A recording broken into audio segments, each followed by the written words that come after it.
So hello everybody, welcome back to another video, and today I'm going to talk about BAFS paper 1. So basically for BAFS, no matter you're studying the accounting module or the business management module, you guys will have the same paper 1. And today I'm going to talk about a very common topic that's included in paper 1 of BAFS, right? So over here I'm going to talk about the World Trade Organization first, so WTO. Okay, so over here you can see that many countries, okay, are actually members of the WTO, right? But then this is not important at all, okay? So I guess for DSE, right, just try to study these tasks. For example, right, for WTO, because you can see the amount of members they have, and most of them are actually big countries, right? They negotiate the reduction or elimination of obstacles to trade. For example, import tariffs or the other trade barriers. Okay, and then apart from that, they also monitor the application of the WTO's agreed rules for trade in goods, trade in services, and trade related to the intellectual property rights, right? So these tasks, right, I copied them from the WTO official website. Okay, so these are accurate. And then of course, okay, in DSE, right, you can always see this. Okay, it's usually MC. So just remember this point,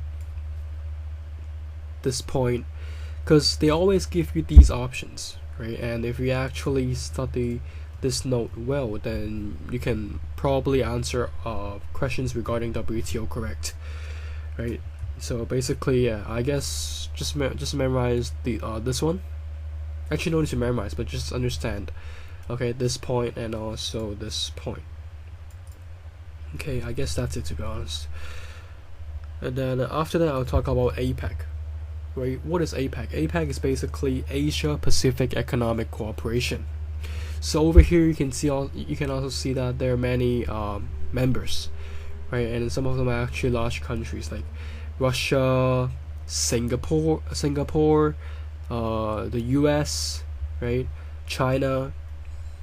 So for their objectives, they're basically aiming to promote regional economic integration and trade, right? And they also make it easier to trade across borders, making it easier to do business and connecting the region, right? And then saving applies here, right? All the information in this document are copied from the official website, so these are actually accurate. Okay, I'm also going to attach these documents, okay, at the description below, so you guys can always refer to it, and these will also be uploaded to my website. And over here you can see for CEPA, right, so it's basically the closer economic and business relationship with the mainland, right? This is about CEPA. So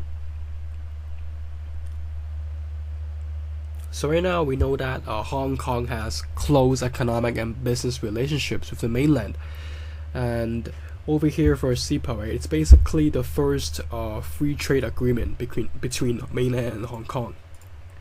But these are not important, to be honest.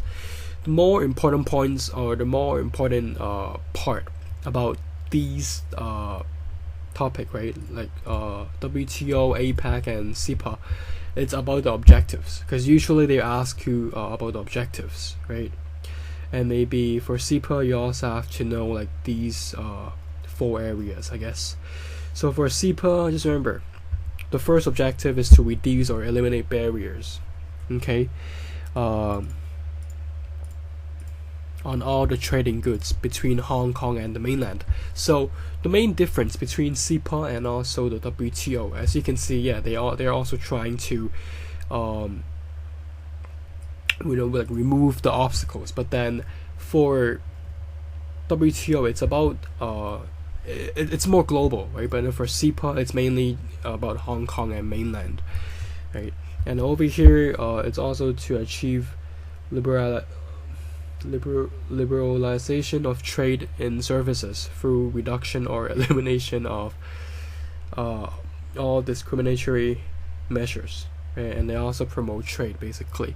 So over here we know that CEPA covers 4 broad areas, right, which includes trade in goods, right? So all goods originating in Hong Kong, right, which meet the CEPA rules of origin, they enjoy 0 tariff, right, when they're imported into mainland.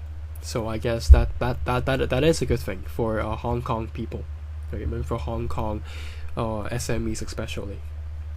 And they also do trade in services, so Hong Kong service suppliers can enjoy preferential treatment, right, when setting up businesses in various service sectors in the mainland. And then for investment, right, same thing. Hong Kong investors can enjoy national treatment when investing in non-service sectors in mainland, right, such as the manufacturing sectors, investment assets. Okay, and then the investment protection and facilitation measures are provided for Hong Kong investors. And then we also have the economic and technical cooperation, right? So both Hong Kong mainland agreed to enhance cooperation in 22 areas, but then these are not really that important. So I guess it's more important to know about this one, actually, because I've seen this appeared in numerous DSE past papers for paper 1, right? This one, very important. So make sure you actually study these notes. Okay. So over here, there are also benefits to Hong Kong, right? So Hong Kong businesses and professionals can gain greater access to the mainland market, but then these are not really that important, to be honest, right?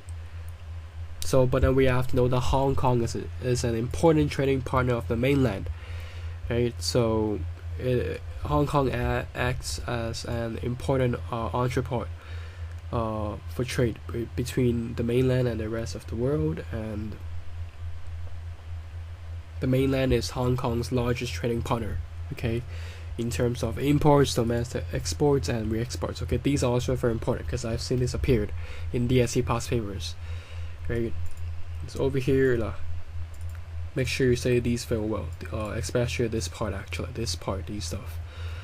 Alright, so, well, for these, not really that important.